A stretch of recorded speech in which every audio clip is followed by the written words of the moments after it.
ವ್ಯಾಪ್ತಿಯಲ್ಲಿ ಏನು ಒಂದು ಕೊಲೆ ಪ್ರಕರಣ ವರದಿಯಾಗಿತ್ತು.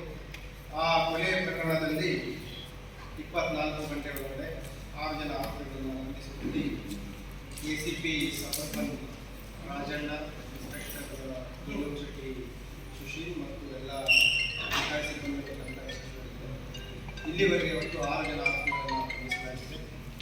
ತಮಗೆಲ್ಲ ತಿಳಿದಿರುವ ಹಾಗೆ ಘಟನೆಗೆ ಮೂಲ ಕಾರಣ ಅಂತಂದರೆ ಯಾರು ಮೃತ ಸುಮಿತ್ ಅವರ ಅಣ್ಣ ಸಚಿನ್, ಅವನು ಈ ಆರೋಪಿಗಳ ಕುಟುಂಬದ ಬಗ್ಗೆ ಪ್ರೀತಿ ವಿಚಾರ ನಡೀತಾ ಇತ್ತು.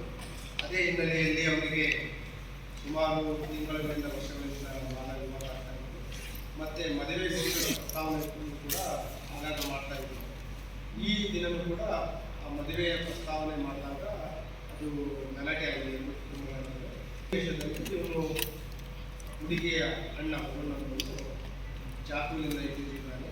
ಅದು ಆರಂಭದ ಹಂತದಲ್ಲಿ ಅಟೆಂಪ್ಟ್ ಮರ್ಡರ್ ಕೇಸ್ ಅಂತ ಇಟ್ಕೊಳ್ಳಲಾಗಿತ್ತು. ನಂತರ ಚಿಕಿತ್ಸೆ ಫಲಕಾರಿಯಾಗಿ ಆಸ್ಪತ್ರೆಯಲ್ಲಿ ಸುಮಿತ್ ಮೃತರಾಗಿದ್ದಾರೆ. ಈ ಒಂದು ಹಿನ್ನೆಲೆಯಲ್ಲಿ ಅದನ್ನು ಕೊಲೆ ಪ್ರಕರಣವನ್ನು ಸೆಕ್ಷನ್ಗಳನ್ನು ಆ್ಯಡ್ ಮಾಡಿಕೊಂಡು ಆರೋಪಿಗಳನ್ನು ಬಂಧಿಸಲಾಗಿದೆ. ಇದರಲ್ಲಿ ಬಂಧಿತರಾದ ಟೋಟಲ್ 6 ಜನ ಇದ್ದಾರೆ. ಅದರಲ್ಲಿ ಮೃತರ ಕುಟುಂಬದವರು ಆರೋಪಿಗಳ ಕುಟುಂಬದವರು 4 ಜನ ಇದ್ದಾರೆ ಮತ್ತು ಏನು ಮರುಳಿದ್ದಾರೆ ಅವರ 2 ಜನ ಸ್ನೇಹಿತರು ಕೂಡ ಇದರಲ್ಲಿ ಬಂಧಿತರಾಗಿದ್ದಾರೆ, ಸಿಕ್ಕು ಮತ್ತು ಪ್ರಜ್ವಲ್. ಇನ್ನೂ 2 ಜನ ಆರೋಪಿಗಳನ್ನು ನಾವು ಬಂಧನ ಮಾಡಲಿಕ್ಕೆ ಬೆಲೆಯನ್ನು ನಡೆಸಿದ್ದೀವಿ. ಈ ಆರೋಪಿಗಳ ಹಿನ್ನೆಲೆಯನ್ನು ತಾವು ನೋಡಿದರೆ ಇವರು ಏನು ಆರೋಪಿದ್ದಾರೆ ಮತ್ತು ಇವನಿಗೆ ಸಹಾಯ ಮಾಡಲಿಕ್ಕೆ ಬಂದ ಸಿದ್ದು ಅಲಿಯಾಸ್ ಸಿದ್ದರಾಮ ಅವನ ಒಂದು ರಾಗೇನಹಳ್ಳಿಯಲ್ಲಿ ಒಂದು ಪಾನ್ ಶಾಪ್ ಇದೆ.